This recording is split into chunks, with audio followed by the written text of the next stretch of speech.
Good afternoon, everybody. Happy Monday. I don't have anything off the top, so I see our friend is tardy. So, Sean, go ahead. Sure. I guess a few places to start, but Russia. Vladimir Putin has won, according to Russian officials, a very resounding victory.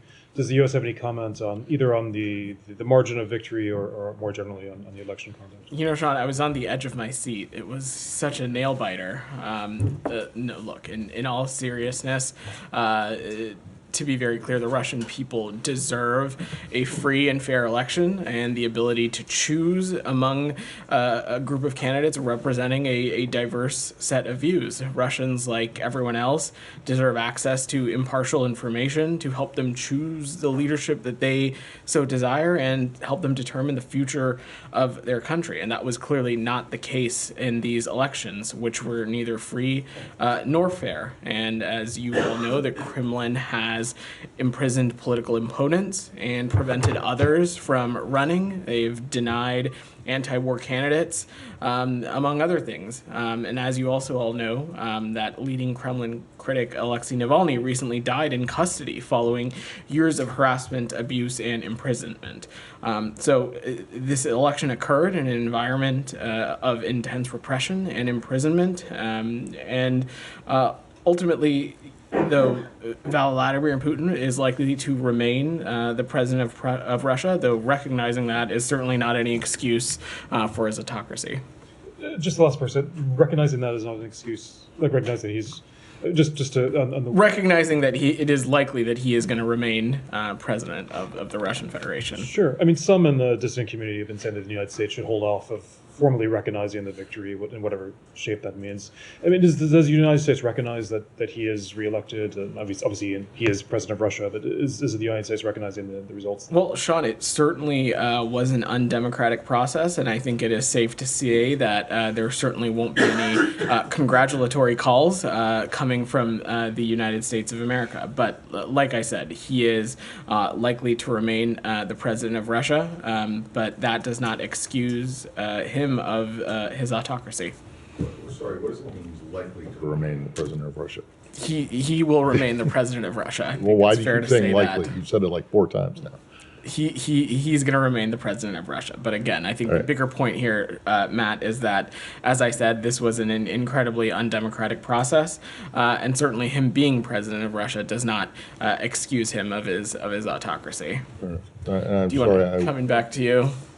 Well, I was late, so I don't know. Have you done other subjects, or no? We just walked in. All right.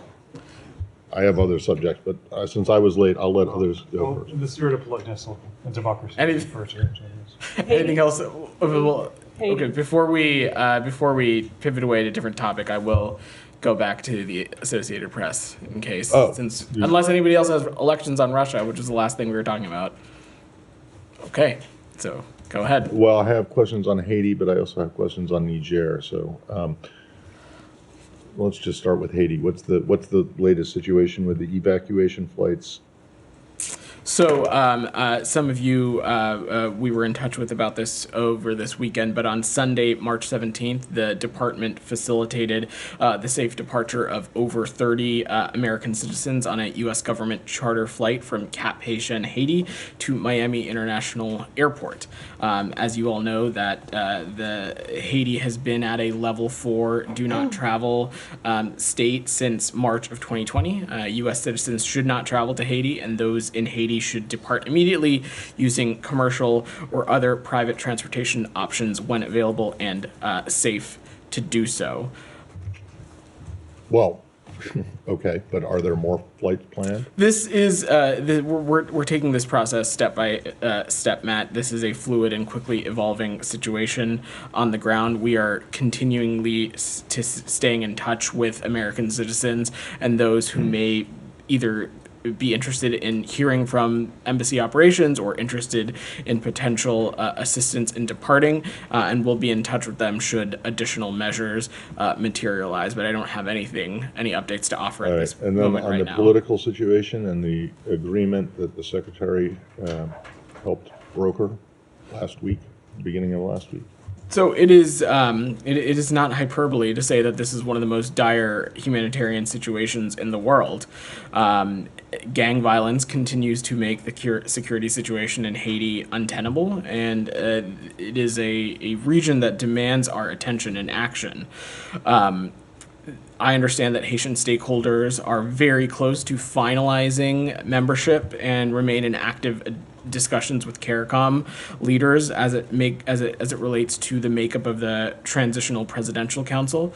I expect them to have an update, hopefully as soon as today, and refer you to them in CARICOM. But the announcement of this council, we believe, will help pave the way for free and fair elections and the deployment of the multi-national security support mission. And the TPC's goal is to work for and improve the lives of all Haitians. And we're seeing gang members do the exact opposite.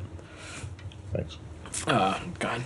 I'm trying to understand the sequencing here. On Thursday, Matt stood where you are and said there were no plans now or in the future to evacuate Americans. And then it was less than 48 hours. We then heard there was a charter flight that took Americans out. So wondering what transpired what changed in those hours. Let's take a little bit of a step back. First, I would say that when it comes to the safety and security of American citizens, especially those abroad, especially those in dangerous, untenable security situations, that is, we have no higher priority when it comes to that. I will also say, in response to Matt's question about will there be potentially other movements like this for American citizens, that it is a very fluid and dynamic situation on the ground, and circumstances change quite rapidly. And the commercial options that are available are either non-existent or quite limited. And so a decision was made to conduct this kind of, pull this kind of plan together. But I will also add that we are the United States of America. This is what we do. And in countries around the world where we have diplomats, where we have American citizens, we have contingency planning, feasibility planning, always in the works to rely on should the circumstances on the ground warrant it. So are you saying that the situation, I'm not trying to put words in your mouth, but just understand the situation on the ground. The assessment was made. An assessment was made by us that the situation on the ground, both when it came to the security circumstances on the ground as well as the feasibility of commercial options, made it such that we thought it was in the interest of the American citizens who could make their way to Cap Haitian that such an avenue for departure be made available to them. And then quick follow-up. 30-some American citizens seems like a very small number, considering Matt also told us on Thursday that there were several hundred who had reached out to state through the portal to register interest in trying to get out, or not interest, but asking for more information, indicating they would like to get out.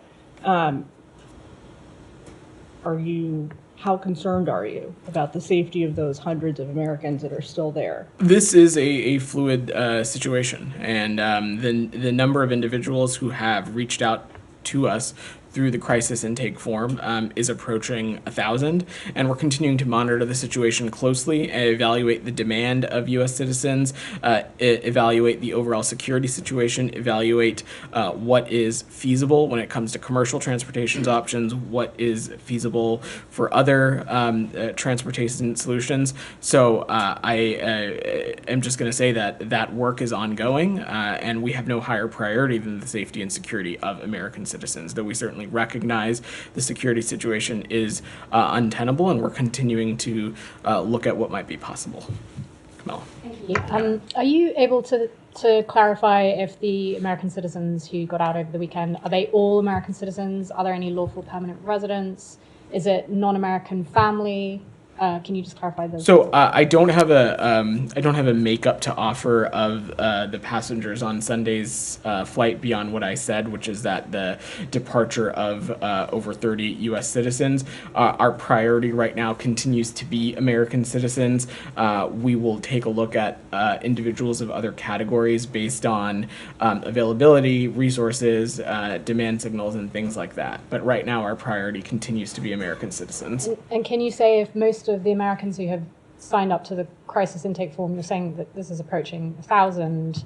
Are they mostly in Port-au-Prince? Can you give an idea on location? I'm not in a place to offer that kind of breakdown. I think an important thing to remember, Camilla, is that when people register with our crisis intake form, it is for a variety of reasons. Many, we assume, are in a circumstance where they are ready to fully depart the country per se. Others may be more interested in just getting status updates, getting information on what avenues might be available to them. It is hard to paint this entire population with a single stroke. And can you just, one more? Can you just clarify on? There's been reports about Guantanamo Bay and its possible usage in this crisis in Haiti. Are there any state offices, departmental offices based in Gitmo at the moment?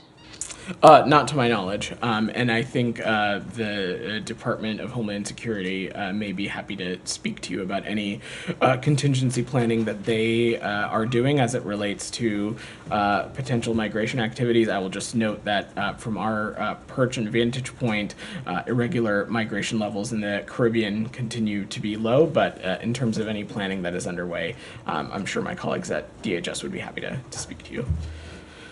Staying with the front, Simon, anything? If we're staying on Haiti, then we can go elsewhere. Okay. Anything else on Haiti before we we can switch.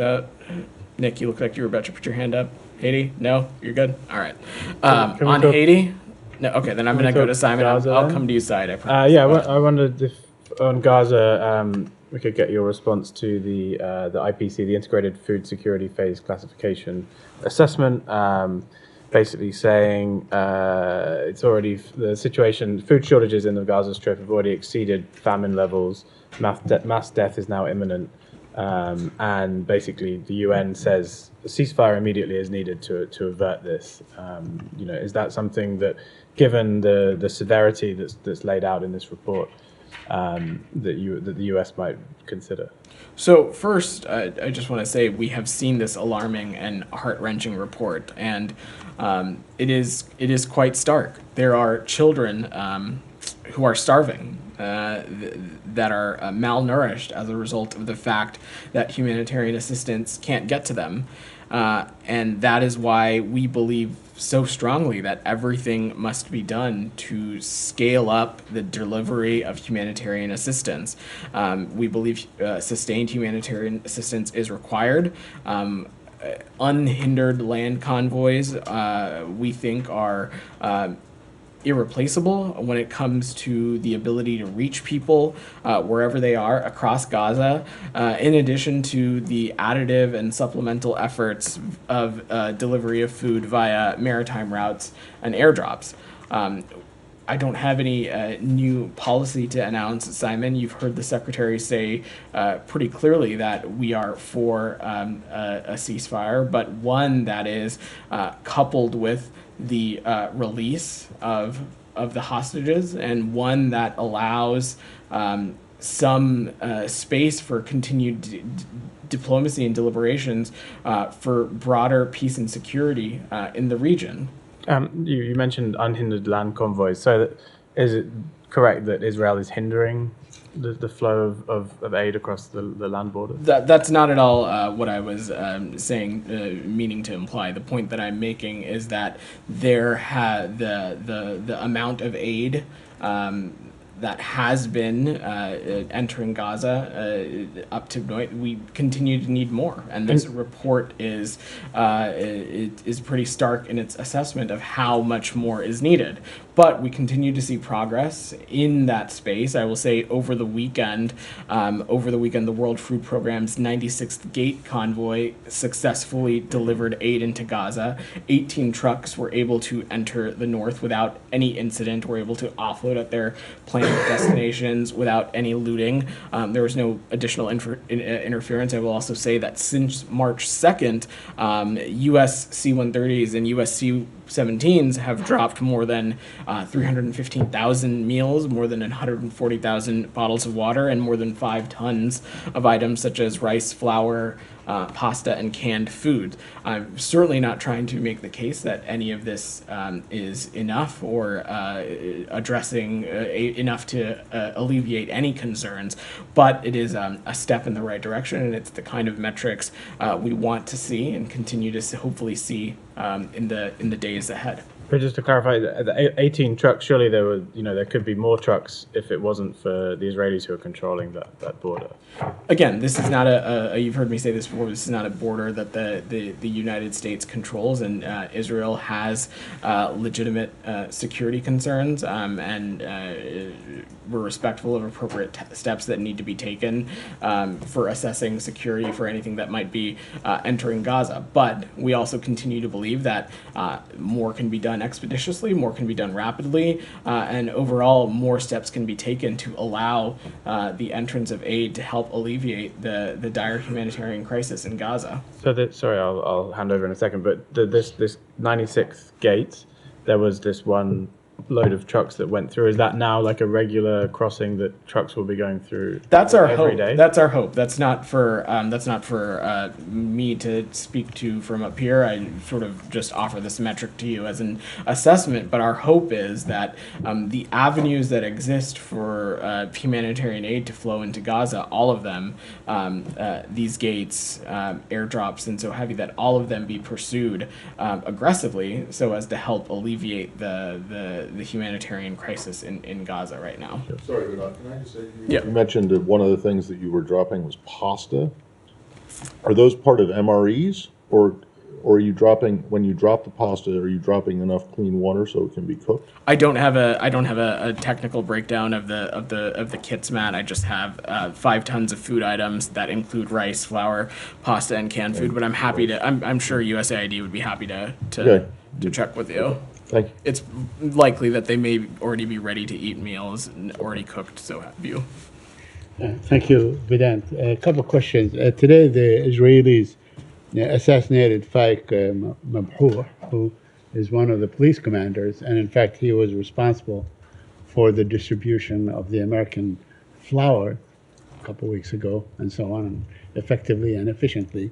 Now, if I recall, there was back in February, I think February 24th, the administration requested that Israel not assassinate the police force because they keep order and so on. Has Israel broken this?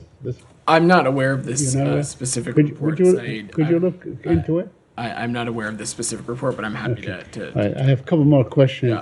Yeah. Just to follow up on Simon's.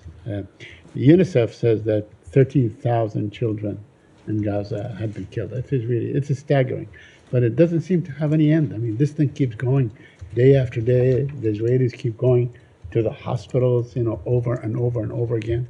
So we see them now at the Shifa complex. So, what is your comment? I mean, could this go on for the next 6 months? Let me say a couple things on this side. First, as it relates to any timeline, we have not parsed words about the fact that we wanted to see this conflict end as soon as possible. And in fact, Hamas could end this conflict yesterday. Hamas could lay down its arms, all of its arms. Hamas could stop co-locating itself with civilian infrastructure, with civilian institutions like hospitals. Hamas could release all of the hostages that it has been holding since October 7th. All of those things could happen. And on the impact on children, we are, of course, devastated by the toll that this conflict has taken. It is an unspeakable tragedy, the number of children that have been killed. And it is an unacceptable outcome of the fighting of the past 5 months. And that is why at every opportunity, we have reiterated to our Israeli partners that additional steps must be taken to minimize civilian casualties. But again, Saeed, I will also remind you that Hamas could end this conflict at any moment by releasing all of its hostages, by laying down its arms. So nothing short of Hamas laying down its arms will bring this war to an end. right? Is that what you're That's saying? not at all. That's not what I'm But saying. that's what you just said. That's not what I'm saying. When it comes to when it comes to a ceasefire, we have been very clear. I have, Matt has, the secretary has, that we believe that progress being made on the release of hostages could allow for the conditions in which broader diplomatic conversations can be had when it comes to the safety, security, and stability of the region, and conditions could be created in which additional humanitarian aid might be able to enter Gaza, which is what we would hope for in such a ceasefire. I want to ask about UNRWA, but just to follow up on your point now. I mean, are there any indications, has there been any assessment that Hamas is about to lay down its arms, that it's reaching the very end where we could say, cry uncle and say, that's it, we're done? You've seen the secretary and others speak pretty clearly that we believe some kind of deal as it relates to the release of hostages and progress in other areas continues to be possible, and it's something that we're continuing to work towards. Yeah, but just to remind you that last Monday, the intelligence chiefs, all of them said that, Hamas is not about to lay down its arms, so this war can go on. Again, Zaid, this is something that we're going to continue to work towards. Okay, one last question on UNRWA. Yesterday, Senator Chris Van Hollen called the claims against UNRWA as flat out lies, unquote. Are you in touch, first of all, with the senator? You looked at what he based his assessment on. Are you changing your position on UNRWA and the investigation and so on? Because it seems that all the Europeans, all your allies, Australia, Canada, all of them are saying there is no evidence that UNRWA was involved in any way, shape, or form. Said, I will let the senator clarify or expand on any of his comments. I will just say that we found the allegations that were made against certain UNRWA employees to be credible and to be legitimate, and that is why we continue to be focused on this ongoing investigation. And as Secretary Blinken has said, it is important that these allegations are thoroughly investigated, that there's clear accountability, and that necessary measures are put in place so it doesn't happen again. We believe that the United Nations recognizes this, which is why we welcome the fast launch of an investigation and an independent review to look at some of these issues, and we look forward to the result. I will also say, though, Saeed, we agree that UNRWA plays a critical role in providing life-saving assistance to Palestinians in Gaza across the region, including essential food, essential medicine, shelter, and other vital humanitarian support. And lastly, on our partners and allies in other countries, these are sovereign decisions for those countries to make when it comes to the support that they are in a place to provision or not. Yeah, sure, go ahead. The head of UNRWA today, Philippe Lazzarini, said that he was denied entry into Gaza by Israel. Does the United States have a stance on that, or has there been any discussion about that? I would refer to our Israeli partners as well as the United Nations. I don't have anything to offer on that. But do you think it's fine if they want to deny him? I don't have insight into what Chairman Lazzarini was going for, and so I don't want to I don't want to misspeak, but I'm happy to look into more. But again, you've heard me say this before, just broadly, not as it relates to this circumstance. This is not a border that the United States has access to. But in general, shouldn't a senior official from UNRWA, which you say is an important organization, should be allowed to visit Gaza? Certainly, but again, I don't know the specifics surrounding this, so I just will refer to our Israeli partners on this. Also, just sorry to clarify on the position on UNRWA. I think when the allegations first came out, the secretary said these allegations are credible in terms of, I think we're talking about 12 UNRWA staff who may have taken part in October 7th, right? That's one kind of allegation. I think there's a broader allegation that Hamas is a proxy for, UNRWA is a proxy for Hamas. Does the U.S. have, regardless of... That's not an assessment that we share. It's not an assessment that we, that's not an assessment that you've seen us speak to or share. What we're talking about when I talk about these ongoing investigations is this specific circumstance around the subset of employees that you're referring to. Right. Michelle. Yeah, have you received any plan from Israel regarding entering Rafah, especially that the Prime Minister has confirmed during the weekend that they will be entering Rafah soon and they will be moving the people out of the area? We have not seen any details to that plan, and we have been clear at the highest levels that Israel cannot and should not proceed with a full-scale military operation in Rafah without a credible and implementable plan for ensuring the safety and support for more than the 1 million people sheltering there.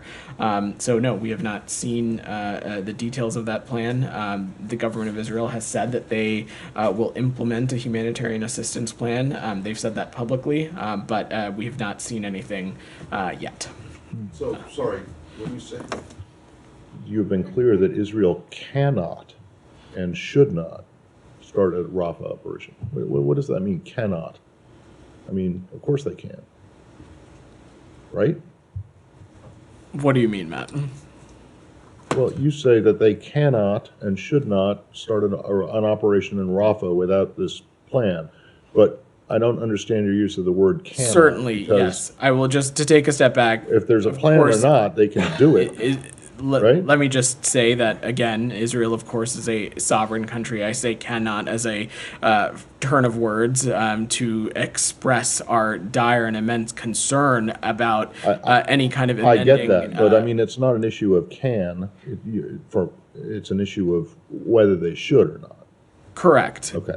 I will also just note, though, Matt, though, even in the, if we're going to parse on the specific of the words, even Well, you were the one who used it, not No, me. I mean, I just to say that even in the, if we're focusing on the can of it all, there continues to be a lot that needs to be dealt with in the context of Rafah. One, you've heard us say this before, more than 1 million people are sheltering there. Rafah as a region overall is a conduit for entry of humanitarian aid. It's also a conduit for departure of foreign nationals.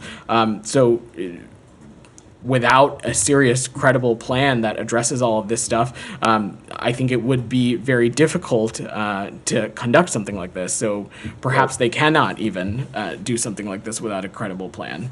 Vedant, okay. can I just follow up on Matt? Sorry. Because last week, the top Israeli commander, military commander, talked about something like 3 islands. He called them human islands and so on, for moving 1.4 million people.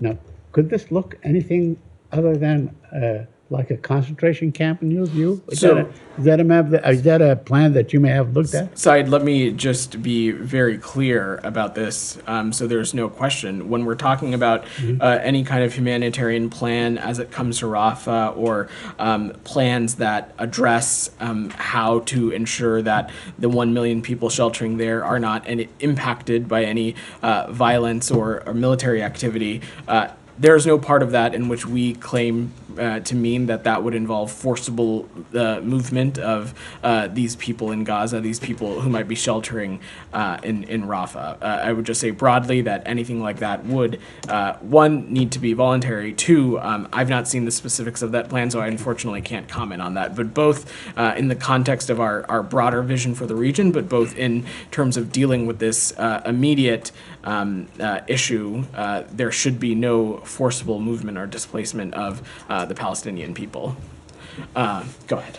I'll stay also in Gaza. Yeah. Last evening, our colleague, our correspondent, was arrested by ADF in Al-Shifa complex outskirts. He was wearing his vest, his helmet, he has his equipment with him. He was beaten, stripped, and got his equipment destroyed.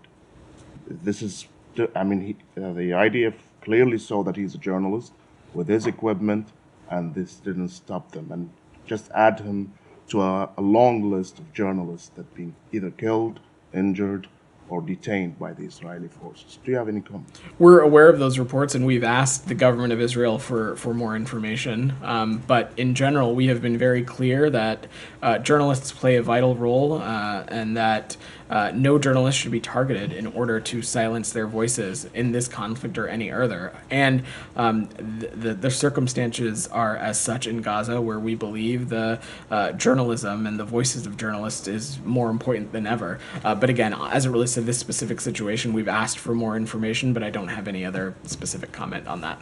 And about Al Shifa Hospital, the ongoing operation, because the arresting happened right before this operation started, and that led us to believe that it is a way to black out what's going on in Al Shifa complex. Did you hear from your Israeli partners why they are targeting this hospital?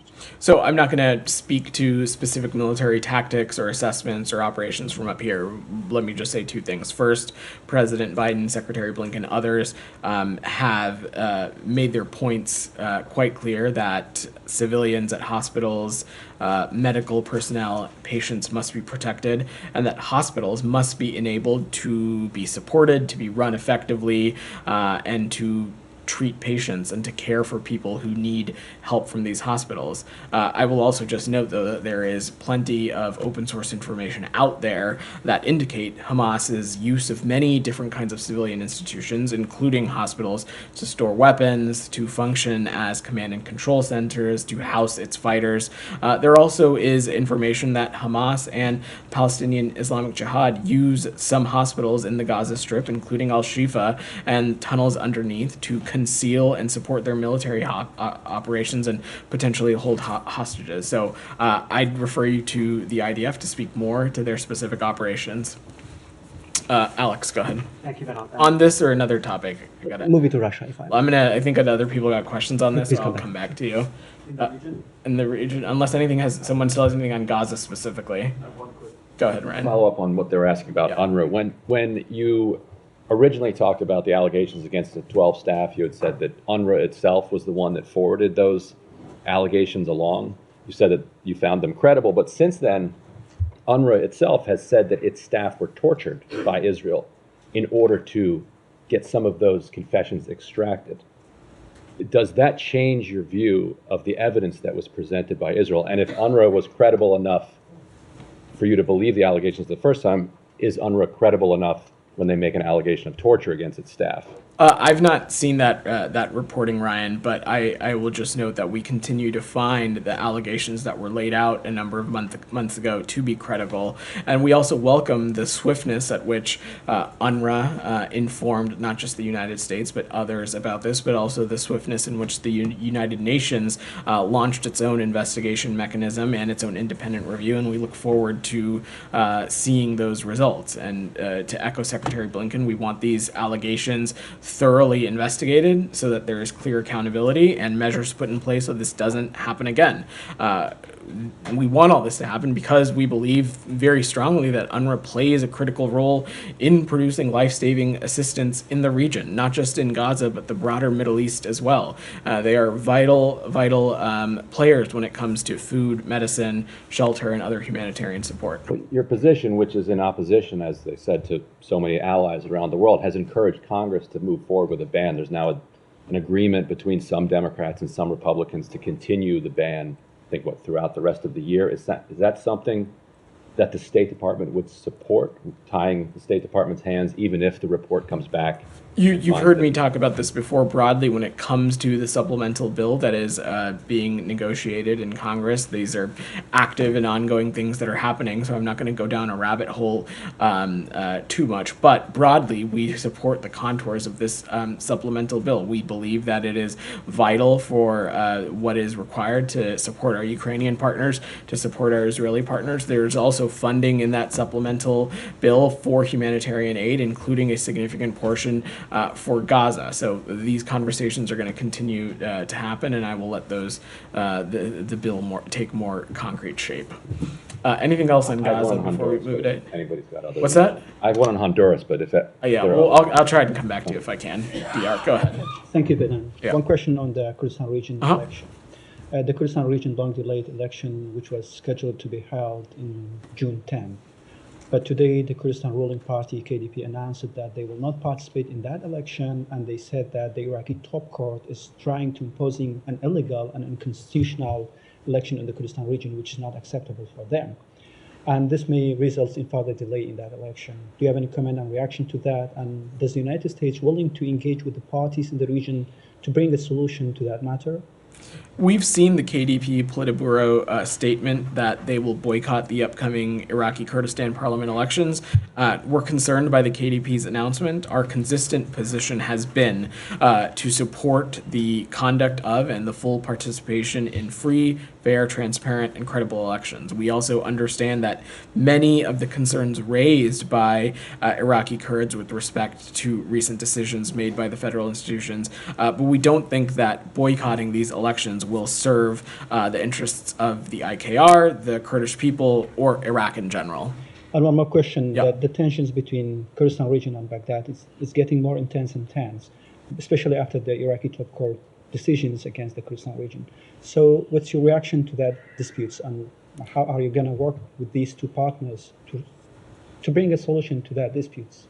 I will say we regularly engage with officials in Baghdad and Erbil about issues of shared interest, including Iraqi stability, rule of law, and enduring protections of all of Iraq's communities. But I'm not going to get into the details of these court decisions. Fundamentally, though, the administration believes that stabilizing Iraq through the protection of Iraqi minorities, preserving the electoral rights of those minorities, consistent with the Iraqi constitution, is going to lead to stability and security of the Iraqi Kurdistan region broadly. Thank you. Go ahead. Thank you, sir. Yeah. Pakistan's airstrikes hit multiple TTP sites, Taliban Pakistan sites inside Afghanistan that killed 8. And it was in response of a suicide bombing that killed 7 soldiers in Pakistan. Do you have any comments? So we've seen reports that Pakistan carried out airstrikes in Afghanistan in response to the attack in Khyber Pakhtunkhwa, Pakistan, on Saturday at a military post. We deeply regret the loss of life and injustices sustained during the attack in Pakistan and the loss of civilian lives during the strike in Afghanistan. We urge the Taliban to ensure that terrorist attacks are not launched from Afghan soil, and we urge Pakistan to exercise restraint and ensure civilians are not harmed in their counterterrorism efforts. And we urge both sides to address any differences. We remain committed to ensuring that Afghanistan never again becomes a safe haven for terrorists who wish to harm the United States or our partners and allies. So is United States helping Pakistan in counterterrorism operations and intelligence sharing? We are in regular communication with Pakistani leaders to discuss Afghanistan in detail, including through our counterterrorism dialogue and other bilateral consultations. The U.S. ambassador to Pakistan, Donald Bloom, met with the President Zardari, Prime Minister, and Foreign Minister and discussed bilateral ties. Can you just tell us what really discussed in those meetings? I think you just answered the question for me. You said they discussed bilateral ties. So, look, I'm sure our embassy in Islamabad will have more to share on this. But Ambassador Bloom on March 15th did meet with Prime Minister Sharif to discuss a broad range of bilateral issues, as you said, partnering with the government of Pakistan on regional security, the United States' support for continued economic reforms with and through the International Monetary Fund, trade and investment, education, climate change, and other private sector-led economic growth issues that we continue to engage with our Pakistani partners on, and they discuss a range of other issues as well. Can I just briefly hop in on this? Yeah, sure. When you say call on Pakistan to exercise restraint, could you elaborate? Does that mean that they shouldn't have carried out the airstrikes, they shouldn't carry out further airstrikes?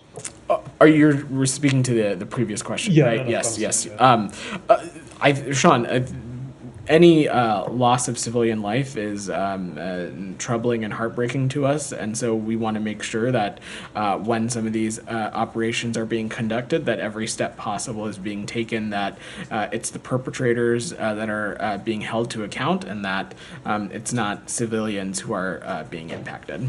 Do you mind if I switch to a different topic? Not at all. Go ahead. Niger.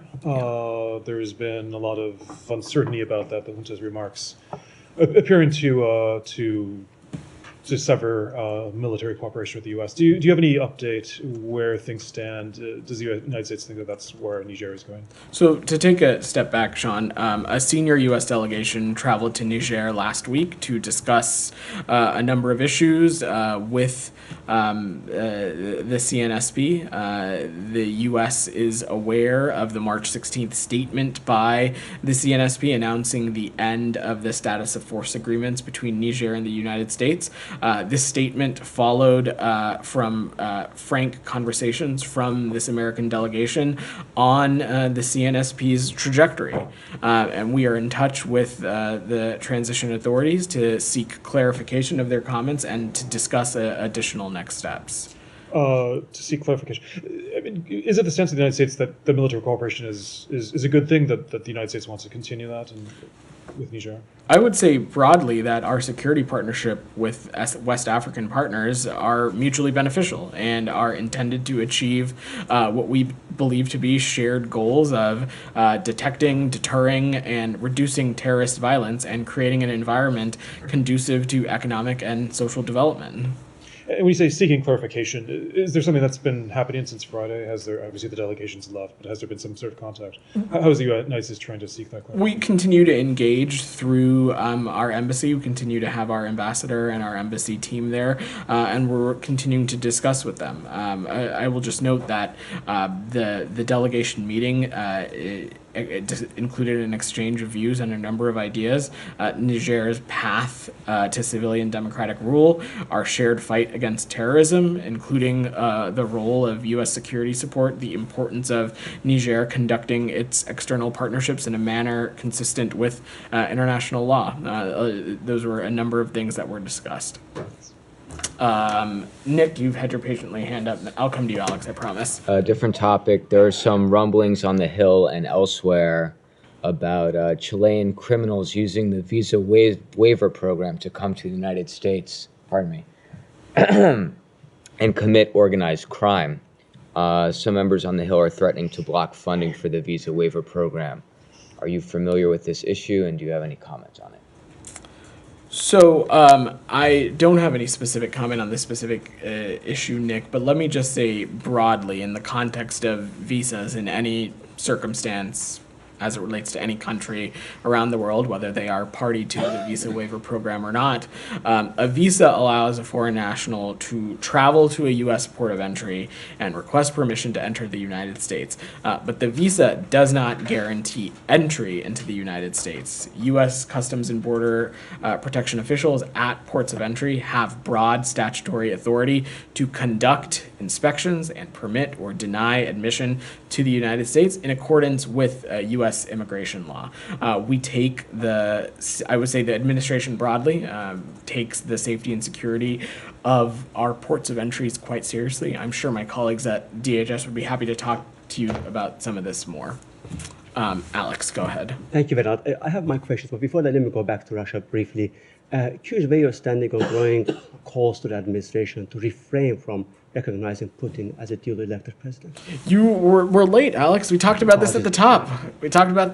So you can read the transcript. So why don't we go to your next I'll question? go back. Anything else? Today marks 5 months since the detention of RFRL reporter Asu Kurmashova in Russia. I know there was a meeting last week in this building as the secretary met with her husband. What is your understanding of why she's in jail? Look, Alex, we believe her detention to be just another in a long line of the Russian Federation's actions of arbitrarily detaining journalists who are just doing their jobs. I will let them speak to any kind of sham explanation that they are providing, but this is something that we're going to continue to remain deeply engaged on. As you know, he's not an American citizen, so our options here are somewhat limited. You meant she is American citizen. Sorry, she's a dual citizen. She is a dual citizen, and therefore our ability to engage through appropriate consular channels are limited, because this is something that the Russian Federation often does when it is detaining dual nationals. Just so we understand, Clay, is that a reason to why the administration hasn't recognized her arrest as a detention as wrongfully yet? Alex, there's a number of factors that go into these kinds of assessments, and I'm not going to speak to that deliberative process in specificity. What we don't hear from you is urgency. 5 months in, the Russian authorities have never allowed her to talk to her two daughters, her husband. Why is it taking this long? Alex, this is something that we're continuing to work around the clock. But again, I will remind you, we just spoke about this. When someone is detained as a dual national in the Russian Federation has a long track record of not giving respectful consular access consistent with the consular convention as it pertains to the other country. There is a clear track record of this, and so it should be no surprise that they are conducting themselves in this way. But we are continuing to be deeply engaged on this and work it around the clock. Thank you. On South Caucasus, if I may, Yeah. I'm just curious if you have anything for me on Special Advisor Bono's trip to the region. He has been there for a couple of days now, and meetings in Baku. What is he hoping to achieve this time around? I don't have any updates on his trip, but I'm happy to check with the team and get back to you. Okay. I'm going to work if I through may. him, Alex. I got you. Go ahead in the back. Yesterday, DPRK launched a missile again. So, do you have any reaction for yesterday's event? We strongly condemn, again, the March 18th ballistic missile launch. These launches, like all other ballistic missile launches in recent years, are in violation of multiple UN Security Council resolutions. They pose a threat to regional and international peace and security, and we continue to consult closely with the Republic of Korea, Japan, and other allies and partners about the best way to engage the DPRK, deter aggression, and coordinate international responses to the DPRK's violation of multiple UN Security Council resolutions. Brian, go ahead. Honduras. So earlier this month, former president, as you know, was convicted of drug trafficking. But one of his major achievements, aside from drug trafficking when he was in office, was the creation of these kind of libertarian free market zones known as ZEEDs that have been really popular with crypto investors. But just I think last week, President Castro withdrew from the World Bank's settlement court in order to kind of fend off this $11 billion attack by these crypto investors on Honduras. $11 billion would be about a third of Honduras's entire budget. Now, you've been pressured by some senators to kind of support these libertarian zones that are used by the crypto utopians, and some senators have asked you to support Honduran sovereignty and democracy instead. Where does the State Department come down on this fight going on between American investors and the Honduran government? Ryan, I'm going to have to check in with the team on that and get back to you, unfortunately. Michelle, go ahead. Yeah, I have two questions. Yeah. One on Assistant Secretary Leaf. She's been visiting the Middle East since last week. What is she trying to achieve? What is she doing there?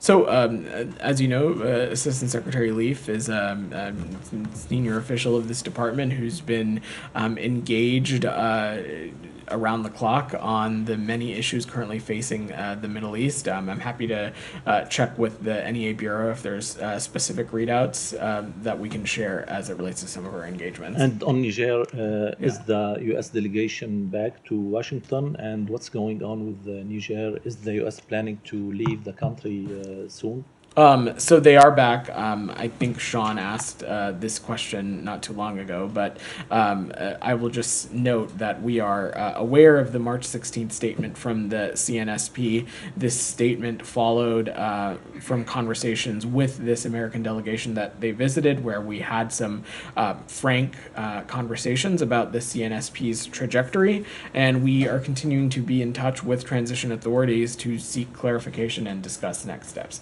Simon? Any plans to leave very soon? This is one of the things that we continue to be discussing with them and discussing next steps. I will just say, as I said to Sean, we believe our security partnerships in West Africa are mutually beneficial, and they are intended to achieve, I should say, what we think to be shared goals of detecting, deterring, and reducing terrorist violence. I can squeeze one in on Cuba. The Cuban Foreign Ministry said it summoned U.S. top diplomat Benjamin Ziff after protests on Sunday and accused the U.S. of interfering in Cuba's internal affairs. Do you have any response to that? Well, let me just be quite quite unambiguous about this, Simon. The United States is not behind these protests in Cuba, and the accusation of that is absurd. I will note, though, since you asked, we are closely following these reports. Protests across several cities in Cuba yesterday called for electricity, food, and fundamental freedoms. I think what we are seeing is a reflection of the dire situation on the island. We urge the Cuban government to refrain from violence and unjust detentions, and are calling on the authorities to respect the Cuban citizens' right to peaceful assembly. Have you responded to that summon? Did ZIF go to meet them? I'm not aware. I'm not aware. I would have to check specifically. Okay. Jalil. Thank you very much, Mr. Patel, and happy Ramadan to you. Just two questions.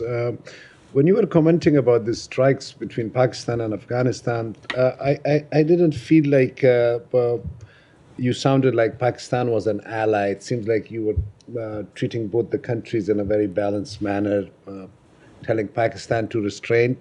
So do you not believe that the Afghanistan land is being used by the TTP terrorists against Pakistan? Let me just say first, next time you have feedback, you can find me on Yelp if you'd like. But look, broadly,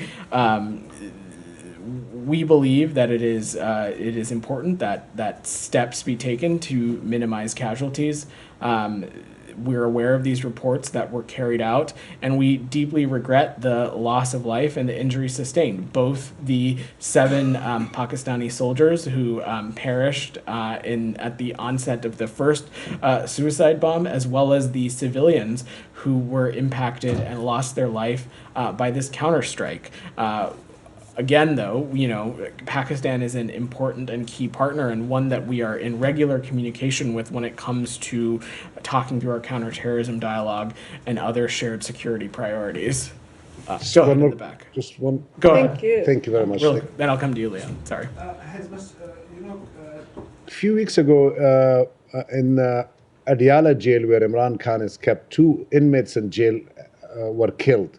Has Ambassador Bloom shared any concerns about Imran Khan's assassination or any security concerns with the State Department, or no?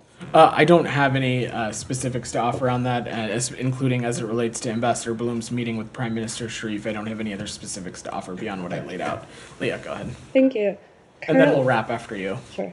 Currently, the 3rd Summit for Democracy is taking place in South Korea.